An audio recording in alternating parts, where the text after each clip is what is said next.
This isn't even my drama, and it's stressing me out. And it's probably stressing you out because these are your stories. So sorry for the chaos going on in your life, but we can stress out together. Hey friends, I'm getting ready for the day, and I just wanted to say how adorable and sweet you guys all were in the last few videos when I did the videos without makeup. I received so many comments and messages, and it was so sweet. It made me feel so much better about not wearing makeup in videos. I have makeup on now. I'm getting ready for the day, but I think I will continue in some videos to not wear makeup because it really felt so nice to not have to like get all ready. My hair was in a ponytail, and to just be like simply me in those videos, and to know that it was still enough for you guys was so special to me, because you do feel this kind of pressure like when you're a creator online that like you have to look your best all the time, and apparently I don't, and you guys thought I looked the best without makeup and my hair up. So I just want to say thank you so much, and I love you. Okay, bye. I gotta do my hair now. I gotta do my hair. It's freshly washed. Big deal for me. All right, the first person wants to be left anonymous. I walked in on my girlfriend having, oh boy, sex with my best friend, but that's not the worst part. She is now pregnant.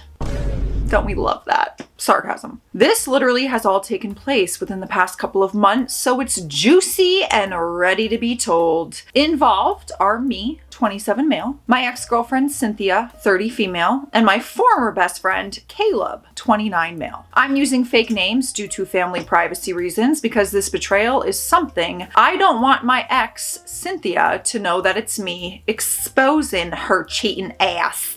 Well, just know you could have. Forgive me if I seem emotional because this is definitely something I never thought would happen to me. You never have to apologize for being emotional. Do you know how many times I've cried on this channel? I'll start out with some background information. Cynthia and I actually met through Caleb at one of our mutual friends' weddings. Caleb and I were at the wedding party, as was Cynthia. She was a bridesmaid and we were paired together. I walked down the aisle with her and we really connected the entire time. She was funny, beautiful, and she definitely had something to her that really attracted me. You could say I was pouring a little sugar in her Dixie cup. We definitely had a great time together and I was falling in love. I'm getting all giddy because it's a love story, but we already know the ending. So we wound up kissing during the reception while on the dance floor, and that is how it all started. Cynthia and I dated for 1.5 years. Caleb highly encouraged us to pursue a relationship after the wedding. There was this red flag that I should have acknowledged earlier. Caleb and Cynthia used to be in a relationship. Can't say I'm fully innocent in all of this. They say you shouldn't date your friend's ex, but Caleb told me it was totally cool because they supposedly dated a long time ago. Interesting. How do you guys feel about that? Does that change things? Or is the story the same because Caleb said he could and it was a while ago? Cynthia said the same thing, so I felt that it was okay to form a relationship. Me and Cynthia created so many memories together. I've dated a few girls in the past, but Cynthia was the first one I truly felt like I could marry. She was the first woman I fell in love with, so writing this is really heartbreaking for me because I am reliving all of the memories. We had a mutual love for sightseeing and traveling. I got to take my first individual vacation with her to go to Disney World, as well as exploring what the world had to offer. Even just the simpler things, such as late night talks and binge watching Netflix, made it all worthwhile. I've never felt more happy. But then it all came crashing down when this happened. It all started when our group of friends booked a vacation to Daytona Beach during the first week of April of this year. There were 10 of us, and me, Caleb, and Cynthia were amongst them. We rented an Airbnb split amongst us where me and Cynthia and one married couple slept upstairs and the others slept downstairs. We spent 6 days there and it was our usual vacation. We went to the beach, we went out partying, etc. But then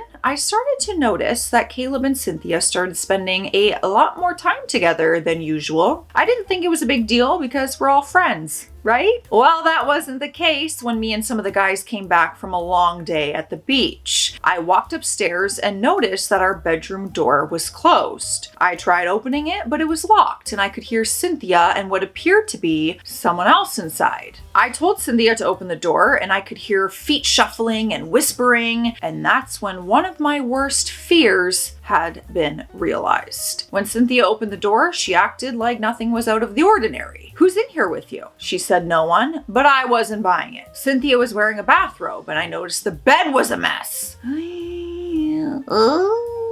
I did some looking around and I opened the closet door to find Caleb hiding out. Yes, the typical movie scene where they're hiding in the bedroom closet. Right. It's a shame that that actually happens in real life. There's actually a TikTok out there that I've seen where the person hiding in the closet is recording themselves in the closet. I grabbed him by the collar and I demanded answers. I'm not the smartest guy in the world, but finding my friend hiding out in the closet and coming across our bedroom door being locked is definitely not normal. Tell me what you two were just doing and I want the truth. Caleb ultimately confessed to sleeping with Cynthia. I was really close to strangling him, but I held back only because Cynthia was right there and I had to deal with her as well.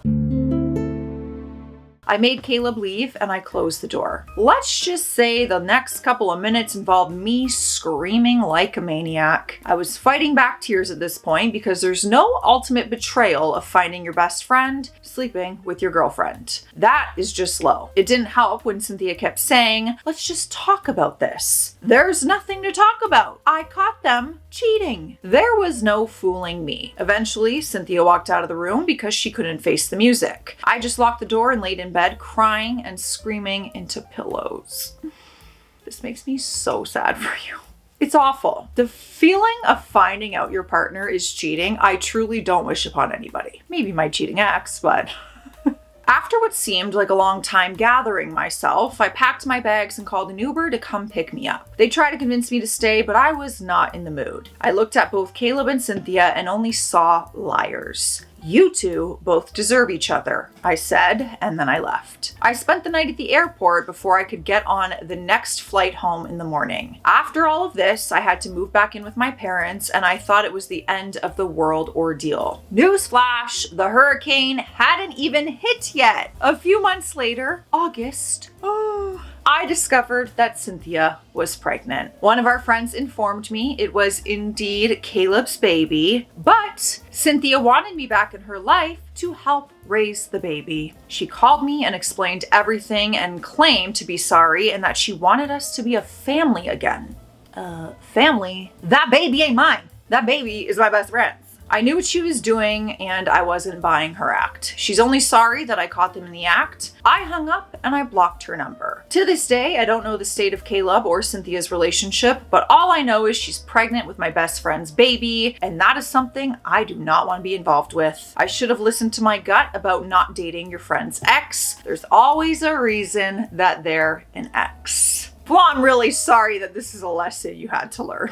You really learned this one the hard way. I hope you're healing. I hope you're feeling better. Let me know your guys' thoughts on the whole dating your friend's ex, if it's been a while since they've dated, and if they're like, "We don't care." Would you guys do it, or would you still stay away from it, even if they say it's okay? I'm curious. Next story, they also want to be left anonymous. Family drama, uncovering the truth about my uncle's death. My dad and his brother were born in the late 40s, early 50s in New York City, so mental health was not really understood the same way that it is now. My dad is on the spectrum and has Tourette's, while my uncle was a paranoid schizophrenic. Both were eventually diagnosed professionally. My uncle's birth was also a difficult one, with lack of oxygen for a while, so his mother babied him. She was a nurse, but blamed herself for all of his difficulties. He was never told no and couldn't do anything wrong. Granted, most boys being raised in that time were left to run wild, but he was especially. Anything bad he did was excused, and he was never forced to get a real job. Cue to many years later after I was born. 90s baby! Hey! How fun. We had weekly dinners at my grandmother's apartment. I always just thought of him as the funny uncle. Everyone had nicknames, family, friends, celebrities. For example, Michael Jordan was God. My uncle was a gambler and a professional bettor. He was able to count cards, so he was banned from pretty much every casino in Vegas and many on the East Coast. Evidently, he had ways of getting around this. I'll get back to this in a moment. We found this out later after he passed in 2017, happened when we were all cleaning out his house in the Bronx. This was the house their family moved into when they were young, 50s, maybe early 60s. Although my dad was originally heartbroken to have lost the last of his family, dad, mom, uncle, and now brother, excluding his aunt who started a cult, and that's a whole different story. Okay, well, I want to hear that one as well. But after we found the state of his house and all that he did, my dad was pissed at his brother. So the house from the outside looking disheveled, all of the shrubs and trees were not maintained. The small backyard was like a jungle, but inside, yikes. Since we didn't know what was in the house, we had to go through everything. There was trash in every room. Luckily, 95% wasn't gross garbage, mostly just papers and boxes and stuff that had never been thrown away. It took us months to go through every single item in the house before we were able to call in professionals to have it properly disposed of. What we didn't find was my dad's coin collection. My uncle was essentially broke when he passed, with only a couple $1,000s to his name. We paid his bills after my grandmother passed. This was just his personal money. Since my uncle had pretty bad mental health and physical health issues, he was on disability and never had a real job. Luckily, when my grandparents created their will, they put the house half in my dad's name and half in a trust for my uncle, so he couldn't get a mortgage or borrow against the house. So my uncle ended up raiding the entire house and sold everything of value in it.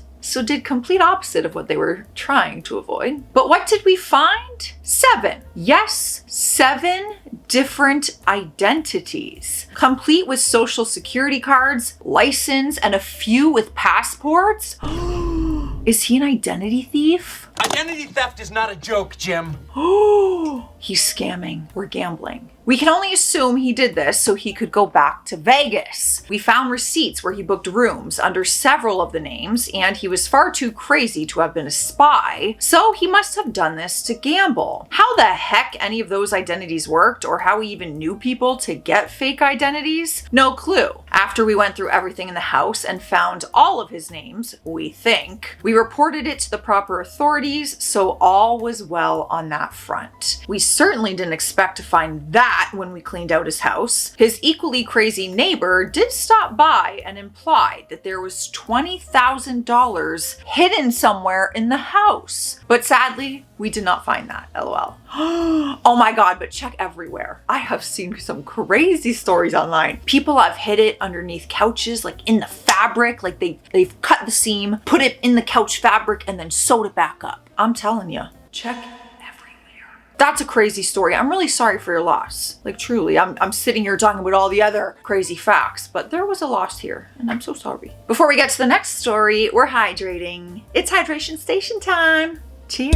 Drink your water. Chapstick or lip gloss lovers out there, I didn't know these existed. Burt's Bees has lip gloss, and my friend got me one for my birthday, and I'm absolutely obsessed with it because it almost acts like a chapstick and a lip gloss. So if you didn't know, I thought I'd share because I didn't freaking know. Next story is also anonymous. Title: my boyfriend's friend is getting revenge after I ruined his relationship. Juicy. We got a lot of peaches in this story, just full of juice. Hello. Just want to say love your videos and overall vibe. Thank you. Me, 23, and my boyfriend, 23, have been dating for 6 years. Last year, we began going on double dates with this couple. The girl, 20, but we will call her Bird, and the boyfriend is Jay, 23. My boyfriend and Jay are close friends. I've known Jay for quite a while due to Jay coming over to our place often. The double dates started when we would all go over to Bird's house and watch sports on Saturdays. Bird is a few years younger than all of us, but me and her got along well. It was a bit awkward when it was just me and her, as I'm awkward myself and didn't quite know what to talk about. But I think double dates are fun, even if it's awkward at times. Double dates definitely make it less awkward, like a little bit. Because then there's like 2 more people to bounce off of, you know? For some background information, because Jay and my boyfriend would talk on the phone, I knew some information on Jay and Bird's relationship. Me and Bird also had a few talks about their relationship, and I noticed noticed she was a bit more immature when it comes to the relationship. An example is our boyfriends went to the casino about 10 minutes away from Bird's house. They were gone for maybe an hour. Bird was constantly checking Jay's location throughout the hour. I explained to her that over time in a relationship, you won't need to check your boyfriend's location because trust would be formed. Quick question, have you guys ever shared your location with your partner, or do you? Just curious and nosy. But that is just an example of some immature behavior that I noticed. I want to preface that I know I am nosy, too nosy, some may say, but this is the start of something going downhill. One day, I overheard my boyfriend talking with Jay on the phone.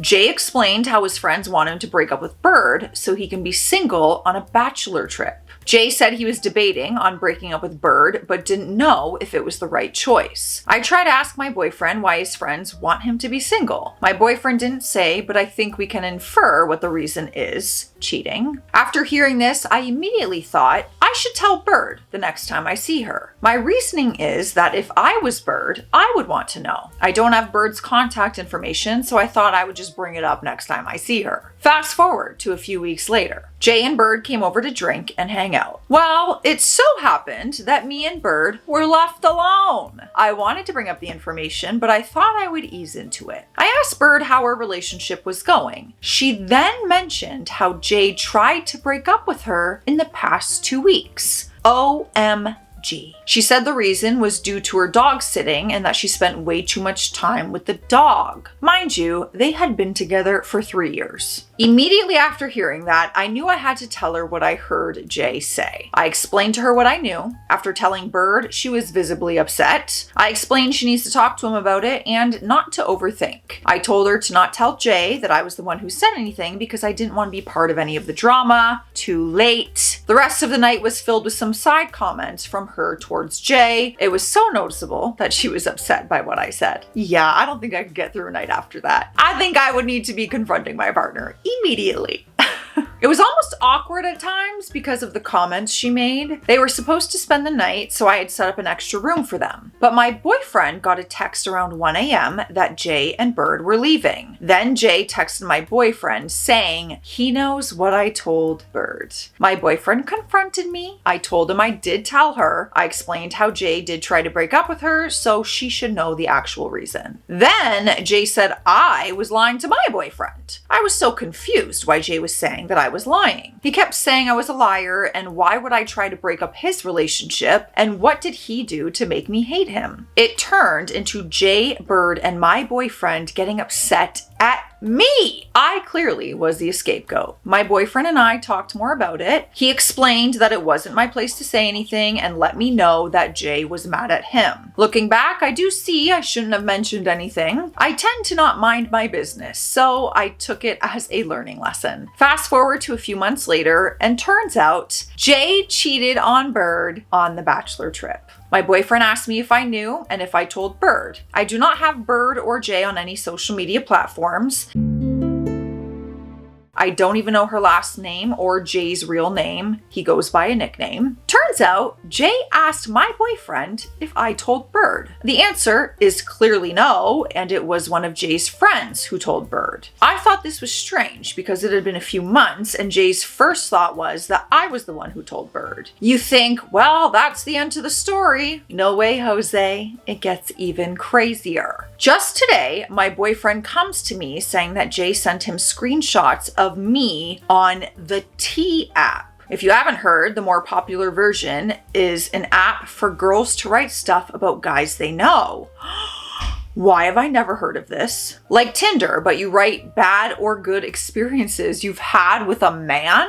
That's wild. You have to show your ID to prove you're a female to even make an account. I guess there is a male version to the app now. So Jay explains that he saw me on the app and someone commented that they hooked up with me last week and even named the city I live in. Of course, my boyfriend doesn't believe it, but I have a feeling that Jay is up to something here. I mentioned it to my boyfriend, but he doesn't agree with me. Reason why I believe this was Jay. Number one, I made Jay and Bird almost break up. And number two, Jay for some reason thought I told Bird he cheated, so clearly he wanted to put his anger out on me. And number three, where I live is considered two cities. Normally, people would call it, this fake name, Apple, but I like to say I live in Banana, and the comment said banana. So unless you heard either me or my boyfriend say banana, you would usually call it Apple. Obviously, those are example words, you guys. Number 4, Jay and my boyfriend haven't talked in months. Nothing, nada. So why is the first text about me cheating? Number 5, now this could be my boyfriend lying for his friend, but I asked to see the screenshots. I told my boyfriend this is suspicious and I think Jay is lying and trying to break us up. I said if there are no screenshots, then clearly Jay is making this up. My boyfriend then said the screenshots were deleted as they were sent on Snapchat. I think my boyfriend doesn't want to believe his own friend would do this to him. I, on the other hand, due to watching drama on YouTube, can 100% see someone doing this as a retaliation or out of spite. I'm worried now that Jay will try again to ruin my relationship. I have trust with my boyfriend, but I don't want him to have a friend giving him ideas and have my boyfriend overthink. I really don't know what to do. I think I may bring this up to my boyfriend again, but I also don't want to continue the drama. Do we think it's Jay? Let's chat about it in the comments. Do we think it's Jay? It is oddly suspicious. It really is. And it wouldn't totally surprise me if it was Jay. It's probably Jay, right? Next story is also anonymous. I met my ex-husband when I was 22. We went on to have 3 beautiful children together and were the couple everyone envied. I trusted this man with every fiber of my being. He was my best friend. When people would ask us how we make it work, I was honest. We trust each other. Why do I have a feeling that this story is going to be about why you couldn't trust him? Any relationship can withstand any problems as long as it's not a problem that threatens the trust between you. My license was suspended for a long time, so I ended up in jail a few times for driving on a suspended license. And the last time I was there for 10 days, this was 8 years ago. My husband was home with the children. I went to court on a Friday and then I was released. There was no way to call anyone to come get me, so I just walked home from jail. When I got to my house, my father had bought me this house. I immediately knew something was wrong. I had caught my husband off guard as he walked out of my bedroom with a female friend of ours. I knew him better than anyone, and I saw it on his face. He had slept with her. Now, let me elaborate on the female in question here. We had let her live with us in the past because she was homeless, but she always had a boyfriend with her, and it never crossed my mind that she wanted my husband. She was a friend to both of us. I never showed my ass about this. I just let him know that I know. The fact that my 3 young children knew it had happened was unsettling as well. I had no doubt in my mind, and eventually he did come out and admit it. Well, that was all I needed because I had been brainstorming day and night about how I would get him back. Ooh, are we getting some revenge? I wanted him to hurt as bad as he hurt me. Screwing one of our friends, and not even a cute one at that? Oh, we're throwing some shade. So I made up my mind that I had to get my revenge. At the time, my husband's brother lived with us. He was always like a brother to me, and I would never in my life have been with him, even without knowing his brother, unless this situation happened. Girl, stop. I slept with his brother again and again. It got to the point where his brother didn't want me in the room with my husband with the door closed. Obviously, he had taken my revenge plot to the next level because he thought I was going to be with him for real. Wrong. I wanted neither of them. Why did your brother want revenge on him though? Okay, so one day it came to a head and they tried to each other. Neither one succeeded, and I took my children and got the hell out while they both moved out. I am not a cheater. I am loyal to my own demise, but I can only take so much. I know I am the a-hole here, and sorry if this is a little confusing. It happened over the span of about a year, and I tried to hit all the important points. Before this happened, I never considered myself vindictive. Now, I know that I can hang with the best of them. Couldn't be me. Trust me, I wanted revenge when I was cheated on as well. My revenge was just moving on. and being happier without them. To each their own, but you honestly couldn't even pay me to touch Matt's brothers. Even if he did something terrible and even if we weren't together, that's wild. Because that's like family. Ooh. Like they feel like family to me. They feel like my brothers. Ooh. Couldn't be me. Couldn't be me. Let me know your thoughts, you guys. Stay classy out there. Stay sassy. I'll see you tomorrow.